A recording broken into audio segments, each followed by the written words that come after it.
আমাদের কি দুর্ভাগ্য, যে দেশে হয় জরিপ সেই দেশের মানুষ হয় গরিব।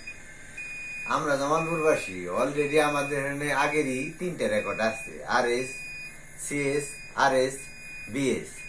তারপরে আবার নতুন করে ডিজিটাল রেকর্ড আসছে। তো ডিজিটাল রেকর্ড স্বৈরাচার আওয়ামী লীগের সময় দখল যার জমি তার, আমরা সর্বনিম্ন অল্প একটু বাড়ি করার জমি ছিল, দখলদার জমি তার এই ঘোষণা পায় আমার জমিগুলো দখল করে নিয়ে গেছে, নিয়ে এগুলা রেকর্ড করে ফেলছে।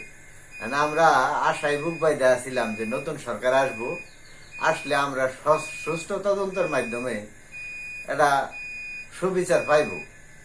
কিন্তু আমরা কি বুকে আমগর ওই ছোট্ট একটা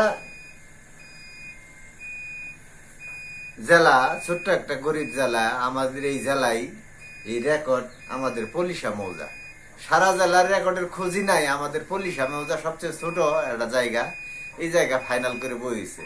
যেখানে সারা বাংলাদেশে যদি ভাই 100টা টাওয়ার থাকে, তাহলে 95টা হইলো এই পলিশা মৌজাতে। এই পলিশা মৌজা ফাইনাল করে খেয়ে দিছে। বিভিন্ন ধর্নায় ঘুরলাম, আমাদের সরকার এইদিকে একটু নজর দিচ্ছে না। মাননীয় প্রধানমন্ত্রী তারেক রহমানের কাছে বিনীত অনুরোধ, এই বিষয়টা যাতে সুষ্ঠুভাবে তদন্ত সাপেক্ষে যাতে এটার ফাইসালা দেওয়া হয়, ফাইনাল রেকর্ডটা যাতে আগেই না দেওয়া হয়, পুরো জেলায় রেকর্ড যখন শেষ হবে তখন যাতে দেওয়া হয়।